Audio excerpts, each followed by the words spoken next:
You already know what to do. So why aren't you rich? Stop me if this sounds familiar. You read personal finance articles, you watch money videos, you follow budgeting accounts on social media. You can explain compound interest to a friend. You know you need an emergency fund. You understand that index funds beat stock picking. And yet, your bank account looks exactly the same as it did 3 years ago. Maybe worse. You are not alone. This is the most expensive gap in the world. The gap between knowing and doing. Most people think financial literacy means learning more. It does not. Financial literacy means doing more with what you already know. You have enough information. You do not need another book. You do not need another course. You need tiny, almost boring, repeatable actions that take zero willpower after you set them up. That is what this video is about. 10 small habits that will make you financially literate in 2026. Not smarter about money, actually better with money. I am Marcus. Let me show you what I mean. Most people think about money wrong. They think in dollars. That is a trap. Think in hours instead. Here's a quick exercise. Write down your take-home pay for last month. Now write down the total hours you spent on work. Not just the hours at your desk. Include the commute. Include the time you spent thinking about work at home. Include the unpaid lunch break. Include the mornings you rush to get ready. Now divide your pay by those hours. That number is the real value of 1 hour of your life. Let me give you an example. A friend of mine makes $75,000 a year. Sounds great. After taxes, about $58,000. She works 45 hours a week officially, but with commute and getting ready, closer to 55 hours. That means her real hourly rate is about $20. Every time she spends $20, she trades 1 hour of her life. That $60 sweater, 3 hours. That $1,200 vacation, 60 hours. A full week and a half of her life. Once you know your real hourly rate, something shifts in your brain. You stop asking, can I afford this? You start asking, is this worth X hours of my life? Sometimes the answer is yes. That is fine. But most of the time, the answer becomes a hard no. Calculate your real hourly rate this weekend. Write it on a sticky note. Put it next to your computer. Let it filter every purchase you make. Here is a hard truth. Willpower is a limited resource. Every decision you make drains it. Deciding to save money manually every month, that drains willpower. And by the end of the month, your willpower is already gone. You have spent it on work, on exercise, on not yelling at slow drivers. There is nothing left for transferring money to savings. The solution is not trying harder. The solution is removing the decision entirely. Automate your savings like you automate your rent or your phone bill. Set up a transfer that moves money from your checking account to your savings account the day after every payday. You do this once, 15 minutes. Then you never think about it again. The money leaves before you can spend it. Your brain never sees it as available. I started with 5% of my paycheck. It did not hurt because I never missed money I never saw. After 6 months, I raised it to 10%. After a year, 15%. Your spending will adjust automatically to whatever is left. That is the magic. You do not have to budget harder. You just have to automate smarter. Do this before the end of the week. Pick a percentage, set the transfer, then forget it exists. Most people check their money when something goes wrong. An overdraft fee, a declined card, a bill that is higher than expected. That is like checking your health only when you get sick. It is backwards. Pick one afternoon each month. I use the first Sunday. Block 30 minutes. Make it feel nice. Make tea. Put on music. Open your banking app. Do exactly 3 things. First, look at where your money went last month. Not to judge yourself, just to see. Notice patterns. Are you spending $200 on food delivery? Okay, that is just information.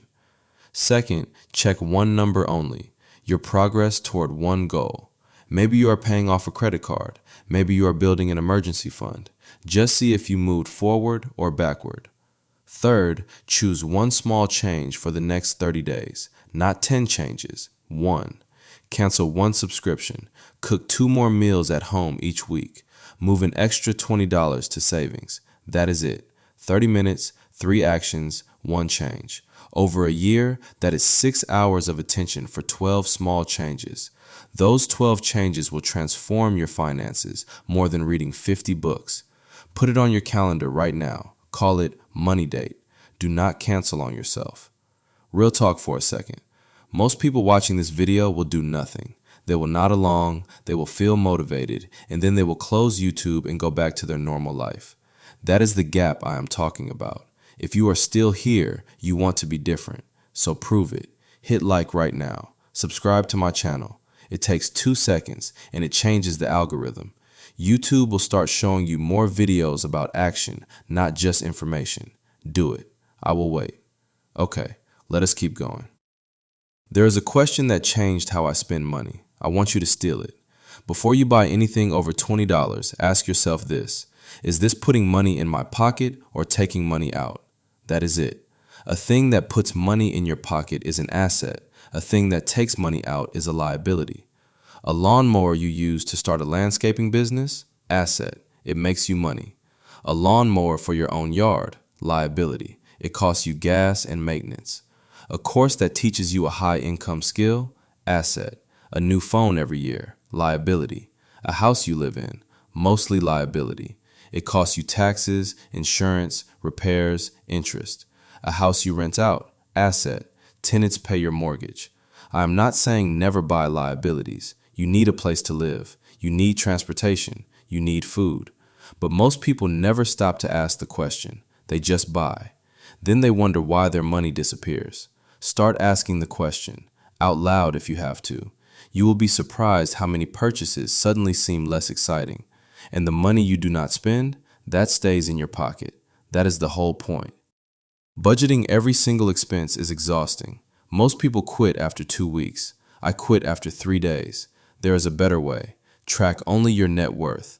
Net worth is everything you own minus everything you owe. Own. Savings, investments, your car's value, your home's value. Owe. Credit card debt, student loans, car loans, mortgage. Subtract the second from the first. That number is your real financial report card. Check it once every 3 months. Not every week, not every day.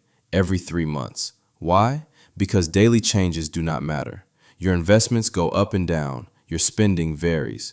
Quarterly checks show you the real trend, up or down. That is all you need to know. The first time I calculated my net worth, it was negative. I owed more than I owned. It hurt to see, but it also woke me up.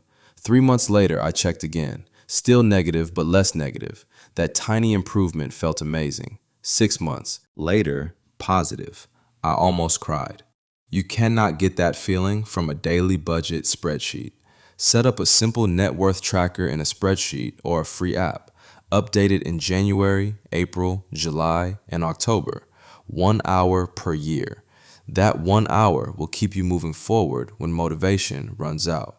Companies count on you being too lazy to ask for a better price. Do not let them win. Once per quarter, pick one bill that feels too high. Your internet, your phone plan, your gym membership, your insurance. Call the customer service number. Say these exact words. I've been a customer for a while. I'm looking at my budget and this bill is getting hard to afford. Do you have any promotions or discounts you can apply? That is it. You do not need to threaten to cancel. You do not need to yell. Just ask nicely. Most of the time, they will find something. A $10 monthly discount here, a $5 credit there. It does not sound like much, but add it up. One bill saves you $120 a year. 3 bills save you $360. 5 bills save you $600 for maybe 2 hours of phone calls total. That is a better hourly rate than most jobs. I saved $30 a month on my internet by asking once. 7 minutes on the phone, $360 a year, forever. Pick a bill right now. Put a reminder on your phone for tomorrow morning. Make the call. It feels uncomfortable the first time. By the third time, it feels like free money. Here is something most personal finance gurus will not tell you. Sometimes you have to spend money to make money, but not on stocks, on yourself. The average person will earn between $2 and $3 million over their entire career. If you increase your skills enough to earn just 10% more, that is an extra $200,000 to $300,000. No index fund can match that return. No rental property, no side hustle, nothing. The best investment you will ever make is your own ability to earn. So spend money on learning. Buy the book, take the course, hire the coach, go to the workshop. I used to refuse to spend on education. Everything is free on YouTube, I told myself, and I learned almost nothing. Because free content is scattered, it has no structure, it has no accountability. When I finally paid $300 for a real course, I finished it in 3 weeks. I learned more than I had in 2 years of free videos. That $300 got me a raise 6 months later. It paid for itself 50 times over. Set aside $50 a month for learning. That is less than 2 restaurant meals. Use it on one skill that matters for your career or your business. Track what you learn. Apply it immediately. Watch your income grow. Most people never invest because they think they need a lot of money first. That is a lie. You can start investing with $20. Seriously. There is a couple I know. Let us call them Mark and Lisa. They started investing $100 a month at age 25. They did that for only 10 years. Then they stopped completely. Another couple started at age 35. They invested $300 a month for 30 years. 3 times as much money per month, 3 times as many years. Guess who had more at retirement? Mark and Lisa, by a lot. Because they started earlier, the money had more time to grow. That is compound interest. It is not magic, it is math. Time matters more than dollars. Every year you wait, you lose years of growth you can never get back. Open a brokerage account this week. Most have no minimum. Set up an automatic transfer of whatever you can afford. $20, $50, $100. Put it into a total stock market index fund. That is just a basket of every public company. When the economy grows, your money grows. Do not pick. In 20 years, you will be shocked at what happened. The best time to start was 10 years ago. The second best time is today. Money is the last taboo. People will tell you about their sex life before they tell you their credit card debt. That silence keeps everyone poor. Because you think you are the only one struggling. You are not. Almost everyone is struggling. They just do not say it. Break the silence. Once a month, have a real money conversation with someone you trust. Not a stranger online, a real person. Ask them how they think about spending. Ask them what they wish they had learned earlier. Ask them about their biggest money mistake. You will learn more from one honest conversation than from 100 articles. And here is the surprising part. The other person will feel relieved. They have been wanting to talk about this too. They just needed someone to start. I started talking to my brother about money 3 years ago. We both had no idea what we were doing. We shared what we learned. We held each other accountable. Today, we are both in way better shape than we would have been alone. Text someone right now. Say, "Hey, weird question, but do you ever think about money stuff?" See what happens. It might change both of your lives. Most people fail at financial goals because they only celebrate the finish line. The finish line is years away. That is too long to wait for a reward. Your brain needs smaller wins along the way, so create them. Set tiny milestones. Your first $500 saved, paying off one credit card, going a whole month without an impulse purchase, increasing your savings rate by 1%. Then celebrate each one, not with something expensive that ruins your progress, with something meaningful but small. A nice coffee, a movie night, an afternoon off. I celebrate every time my net worth hits a new $1,000 mark. I do a little dance in my kitchen. It sounds silly, it works, because my brain starts associating saving money with feeling good. And when something feels good, you want to do more of it. That is basic psychology. Pick your next milestone right now. Write it down. Decide how you will celebrate. Then go after it. When you hit it, actually do the celebration. Do not skip it. Do not say it is stupid. Your brain needs this. Give your brain what it needs, and it will help you build wealth without fighting yourself. Read that sentence again. You do not need more information. You need more action. You already know enough. What you are missing is not knowledge. What you are missing is tiny, consistent, boring habits that run on autopilot. Calculate your real hourly rate. Automate your savings. Do a monthly money date. Ask the asset or liability question. Track net worth quarterly. Negotiate one bill every 3 months. Spend on skills that increase your earning. Start investing with whatever you have. Talk to real people about money. Celebrate small wins. That is it. That is the whole system. None of these habits takes more than 30 minutes a month. Most take less than 5 minutes.